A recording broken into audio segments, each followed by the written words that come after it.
खास कार्यक्रम reporters live में आपका स्वागत है, जिसमें अलग अलग जगह से संवाददाता हमारे साथ जुड़ेंगे और वहां की शहर और राजधानियों की खबरें आप सब तक पहुंचाएंगे। अलग अलग जगह से हमारे संवाददाता हमारे साथ जुड़ गए हैं। जम्मू से अजहर हमारे साथ जुड़ गए हैं, तो गाजियाबाद से वासु हमारे साथ जुड़ चुके हैं। अजहर, सबसे पहले आपका रुख करेंगे। अजहर थोड़ी देर में हमारे साथ जुड़ेंगे। वासु हमारे साथ लगातार बने हुए हैं। वासु, गाजियाबाद में आज क्या कुछ खास रहने वाला है? देखिए माधुरी, अगर गाजियाबाद की बात करें तो गाजियाबाद से जो बड़ी खबर है ये वही है कि गोल्डी बार और रोहित गोदाना गैंग के जो फेमस जो या यूं कहे जो बदमाश थे, उन्हें कल यूपी एसटीएफ और दिल्ली स्पेशल सेल ने ढेर कर दिया है। जी हाँ, बीते 12 सितंबर को बरेली में बॉलीवुड एक्टर दिशा पटानी के घर पर कुछ अज्ञात बाइक सवार युवकों द्वारा हमला किया जाता है, जिसमें ताबड़तोड़ फायरिंग की जाती है। जिसके बाद बरेली में इसकी एफआईआर दर्ज करती है। और आपको बता दें, जो एक्टर बॉलीवुड दिशा पटानी है, उनके पिता पूर्व में यूपी पुलिस में सेवा भी दे चुके हैं।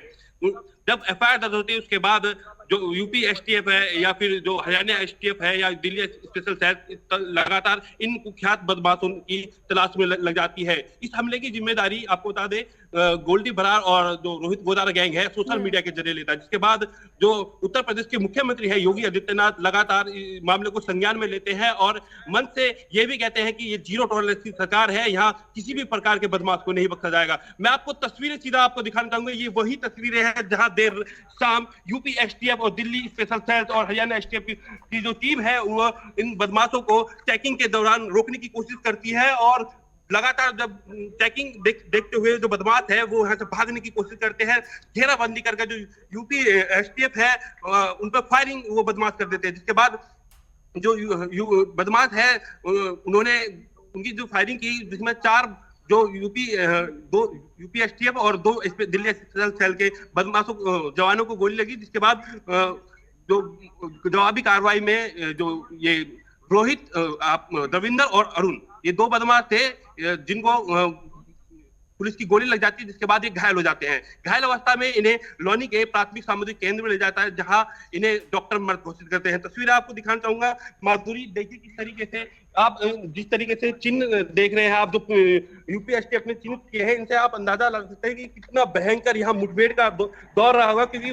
यूपी एसटीएफ बता रही है कि करीब 25 से 30 राउंड फायरिंग यहाँ हुई थी।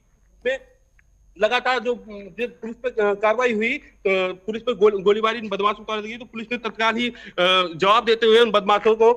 यहाँ घायल किया था। देखिए ये तस्वीर आप देख सकते हैं, ये वही जगह है जहाँ ये रविंदर या अरुण, इन दोनों में से कोई एक बदमाश था जो इसी जगह यहाँ घायल हुआ था। हालांकि जो यूपी एसटीएफ है उनका कहना है कि ये जो बदमाश है लगातार गोल्डी बरार और जो रोहित गोदाना गैंग है उसमें सक्रिय थे और इनके पास से जो यूपी एसटीएफ में पुलिस है उन्होंने ग्लॉक, जिगाना जैसी खतरनाक ऑटोमेटिक गन भी बरामद की है।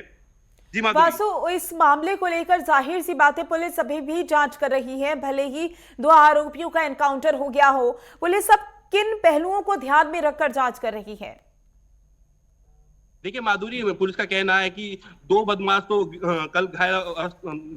ढेर कर दिए गए हैं, लेकिन इस गैंग में अभी भी कुछ बदमाश है जिनकी पुलिस अभी भी जांच कर रही है। माधुरी, सबसे बड़ी बात यह है कि लगातार जब यूपी एसटीएफ इनकी तलाश कर रही है तो मुखबिर के द्वारा इन्हें सूचना मिलती है कि आज ये जो बदमाश है ये बाइक से दिल्ली की सीमा में घुसने वाले हैं। तो लगातार जो यूपी एसटीएफ है गाजियाबाद के लौनी के थाना टॉनी की सिटी में मुखबिर के जरिए इनकी रोकने की कोशिश करती है, जहां चेकिंग के दौरान ये भागने की कोशिश करते हैं, तभी पूरी वारदात को अंजाम देती है। सबसे बड़ी बात है ये बेखौफ बदमाश इतने खतरनाक थे कि इन्होंने यूपी एसटीएफ के ऊपर ताबड़ जो ऑटोमेटिक गन इनके पास थी उनसे ताबड़तोड़ फायरिंग कर दी, जिसका बचाव में 4 जो जवान थे हमारे पुलिस के, उन्हें भी इनकी गोली का सामना करना पड़ा। हालांकि वो घायल हुए थे, जिसके बाद डॉक्टर ने इलाज के बाद उन्हें उनकी जान को खतरे से बाहर बताई जा रही है। माधुरी, बिल्कुल वासु, जाहिर सी बात है कि इस मामले को लेकर जांच तो की ही जा रही है। दिशा पाटनी के घर की हम बात करें तो सुरक्षा को लेकर पुलिस ने क्या कुछ निर्देश जारी किए हैं? क्योंकि अभी भी कहीं ना कहीं एक डर का माहौल जरूर बना है जब इस तरीके के हादसे या कहीं इस तरीके का मामला सामने आता है। देखिए माधुरी, यूपी पुलिस एसटीएफ का कहना है कि जिस तरीके से ये इंटरनेशनल डॉन आप इन्हें कह सकते हो, क्योंकि जो गोल्डी बरार है, रोहित गोदाना है, इनके जो तार है वो देश विदेश तक जुड़े हुए हैं। पूर्व में जो सिद्धू मूसेवाला जो पंजाब में जो हत्याकांड हुआ था उसमें भी गोल्डी बरार और रोहित गोदारा गैंग का ही नाम आया था। यूपी एसटीएफ कहना है जो दिशा पटानी है या फिर उनके जो पिताजी है उनको पुलिस अतिरिक्त जो प्रोटेक्शन दिलाई जाएगी उसके द्वारा। जी बिल्कुल वासु, देखना होगा इस मामले को लेकर अब पुलिस किन किन पहलुओं को ध्यान में रखकर अपनी जांच आगे बढ़ाएगी। राजकुमार भी हमारे साथ जुड़ चुके हैं। राजकुमार, अगर दिल्ली एनसीआर की बात कर ले तो आज क्या कुछ खास खबरें रहने वाली हैं? देखिए माधुरी, अगर आज देश की बड़ी खबरों की बात करें तो प्रधानमंत्री नरेंद्र मोदी ने, क्योंकि दीपावली का त्यौहार आने वाला है, नवरात्रे शुरू होने वाले हैं, पितृपक्ष इस समय चल रहा है और देश में स्वदेशी मतलब देश में जो चीज़ें बन रही हैं केवल उन्हीं का इस्तेमाल करने का उन्होंने अभियान कल मध्य प्रदेश से किया है। और उन्होंने स्पष्ट तौर पर कहा है कि 140 करोड़ लोगों से वो प्रार्थना करते हैं, करबद्ध निवेदन करते हैं कि देश में बनी हुई चीज़ों का ही इस्तेमाल करें ताकि हिंदुस्तान जो है वो महाशक्ति बन सके। और हम अगर आत्मनिर्भर होंगे, अपने द्वारा पोषित हिंदुस्तान की सरजमी पर जो वस्तुएं बन रही हैं अगर उनका उपयोग करेंगे तो स्वाभाविक तौर पर ये जिस तरीके से ट्रंप और बाकी विदेशी जो व्यापार करने वाली संस्थाएं हैं उन पर निश्चित तौर पर उनको एक संदेश मिलेगा। और इस पे प्रधानमंत्री नरेंद्र मोदी का जो ये स्टेटमेंट है और ऐसे समय में ये स्टेटमेंट आना ये बहुत महत्वपूर्ण माना जाता है। अगर दूसरी बड़ी खबर की बात करें तो इस समय बिहार विधानसभा के चुनाव जो हैं वो कहीं ना कहीं धीरे धीरे चरम की तरफ बढ़ते हुए दिख रहे हैं। गृह मंत्री अमित शाह इस समय दौरे पर हैं, कल वो पहुंच गए हैं बिहार में और निश्चित तौर पर बिहार में जो चुनाव है उस चुनाव का जो बिगुल है एक तरह से वो बच चुका है। आज उनकी जनसभाएं कई, उन जनसभाओं में किस तरीके से वो संबोधन देंगे इस पर मुझे लगता है पूरे देश की निगाह होगी। अगर तीसरी बड़ी खबर की बात कर लें तो रक्षा मंत्री, आज एक कार्यक्रम शुरू हो रहा है दिल्ली में, 2 दिन का एक कार्यक्रम होगा मंथन, ताकि हम रक्षा के क्षेत्र में कितने आत्मनिर्भर हुए हैं। ऑपरेशन सिंदूर के दौरान जिस तरीके से हिंदुस्तान की सेना ने अपना पराक्रम बताया है और निश्चित तौर पर जो संसाधन है उन संसाधनों को किस तरीके से और बेहतर किया जाए, इसके लिए तमाम विशेषज्ञ जो है वो एक छत के नीचे बैठेंगे और रक्षा मंत्री आज वो जो कार्यक्रम है उसकी शुभारंभ करेंगे। उस कार्यक्रम को मंथन नाम दिया गया है। तो निश्चित तौर पर हिंदुस्तान जो है आत्मनिर्भर बनने की तरफ अग्रसर है। और एक अगर बड़ी खबर की बात करें तो क्योंकि आम आदमी जिस समय मतदान करने के लिए जाता है पोलिंग स्टेशन पर तो जो ईवीएम मशीन होती है, ईवीएम मशीन के अंदर अभी तक जो था वो केवल पार्टी का लोगो होता था और कैंडिडेट का नाम होता था, तो उसी को दबाकर जो है जो मतदाता है वो अपने मताधिकार का उपयोग करता था। लेकिन अब चुनाव आयोग ने निर्णय लिया है कि जो ईवीएम मशीन होगी उस ईवीएम मशीन पर कैंडिडेट का फ़ोटो होगा, कैंडिडेट का नाम होगा और इससे कहीं ना कहीं अपने, क्योंकि अगर बात करें तो हिंदुस्तान में अभी साक्षरता की बात करें तो बहुत सारे इलाके ऐसे हैं माधुरी कि जहाँ पे साक्षरता दर कम है, कैंडिडेट को कई बार देख नहीं पाते हैं, पार्टी बेस पे जो है वो वोट की जाती है। लेकिन चुनाव आयोग ने अब ये निर्णय लिया है और बिहार के विधानसभा चुनावों से इसका शुभारंभ होगा और आने वाले दिनों में जब विधानसभा और लोकसभा के चुनाव होंगे तो निश्चित तौर पर आने वाले समय में ईवीएम मशीन जो होगी, ईवीएम मशीन पर जिस तरीके से अगर हम उदाहरण के तौर पर अगर बात करें तो अभी हम देखते हैं कि उस पर हमें जो कैंडिडेट हैं उन कैंडिडेटों के नामों की जानकारी नहीं होती, केवल पार्टी का जो सिंबल है वही होता है। लेकिन आने वाले दिनों में कैंडिडेट का फ़ोटो भी होगा, कैंडिडेट का नाम भी होगा।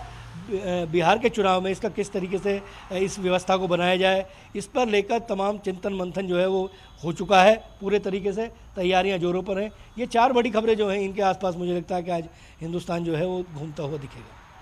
बिल्कुल राजकुमार, जाहिर सी बात है कि देखना होगा और बिहार चुनाव को लेकर बीजेपी की किस तरीके से रणनीति देखने को मिलती है, क्योंकि केंद्रीय गृह मंत्री अमित शाह का बिहार का दौरा काफी अहम माना जा रहा है। हमारे साथ यूपी स्टेट हेड राघवेंद्र भी जुड़ चुके हैं। राघवेंद्र, आज अगर उत्तर प्रदेश की बात की जाए तो क्या कुछ खास खबरें रहने वाली हैं? इसी के साथ ये भी बताइएगा सीएम योगी आदित्यनाथ के और आज के दिन को लेकर क्या कुछ कार्यक्रम?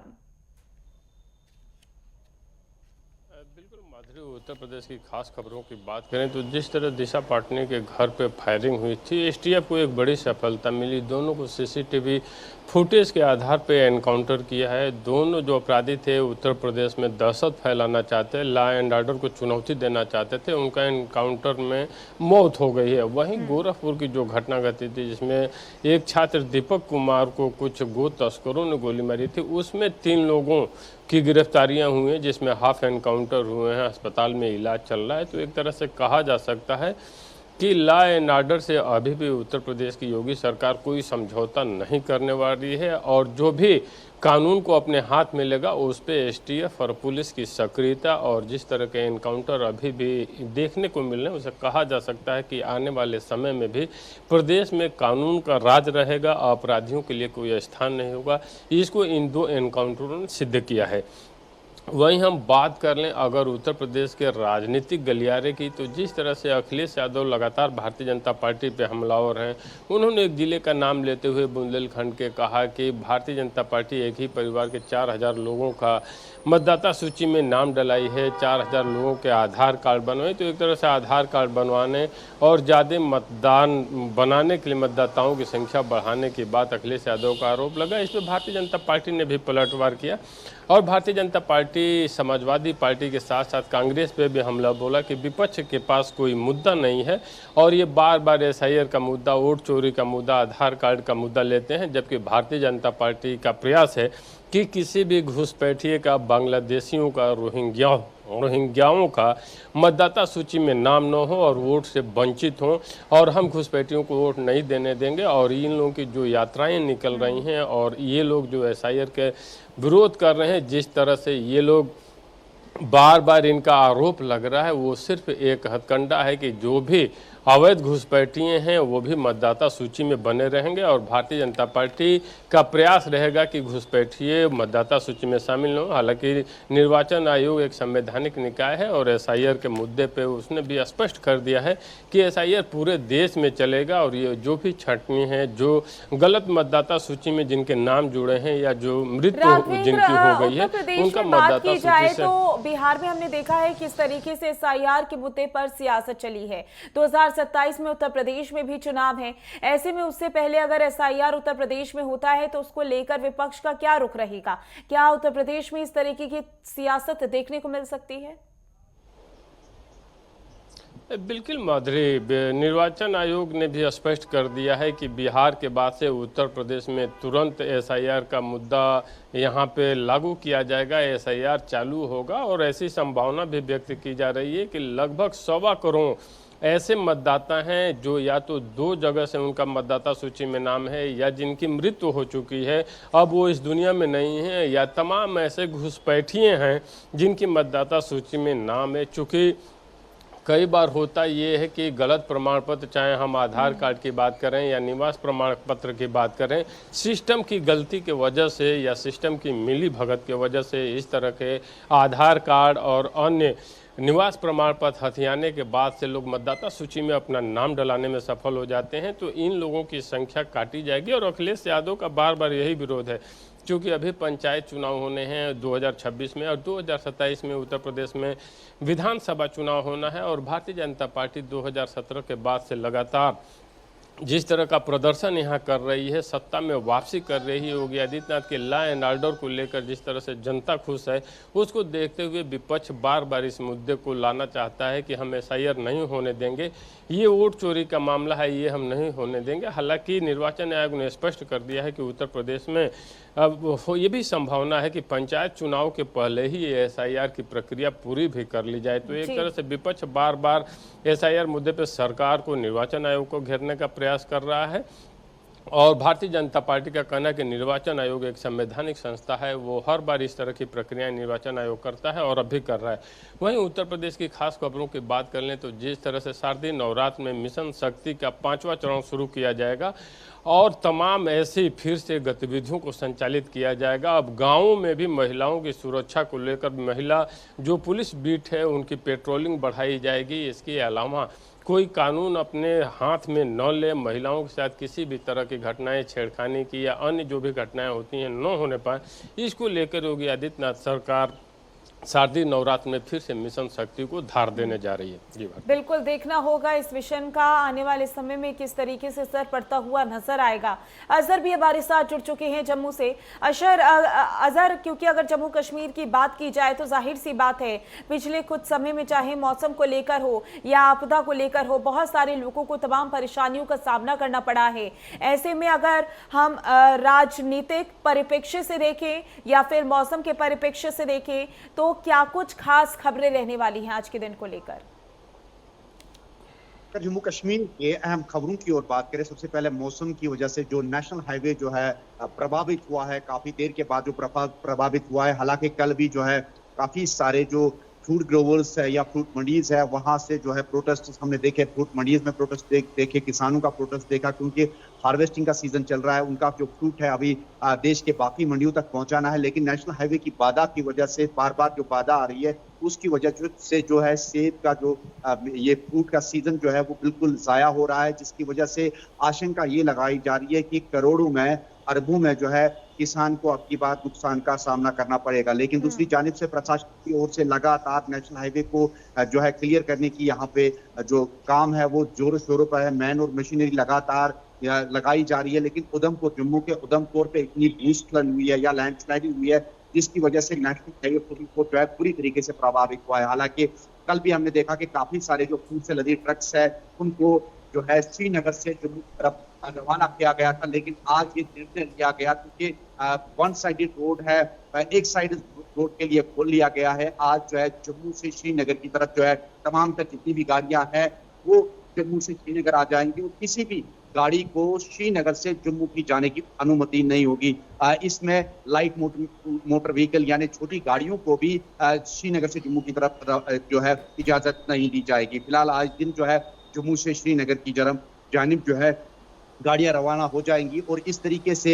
जो है फ्रूट के सीजन के साथ साथ अगर हम देखेंगे कि पेट्रोल पंप्स या सब्जियां या बाकी जितनी भी खाने पीने की चीजें जो है वो भी जो है दिन ब दिन उनमें भी कमी देखने को यहाँ पे मिल रही है। दूसरी जानिब अगर हम नॉर्थ कश्मीर के बारामूला की बात करें तो नॉर्थ कश्मीर के बारामूला रात के 12:30 बजे जो है ओल्ड टाउन में एक भीषण आग लगती है और इस आग की वजह से काफी सारे जो मकान है उनको नुकसान पहुंचा है। हालांकि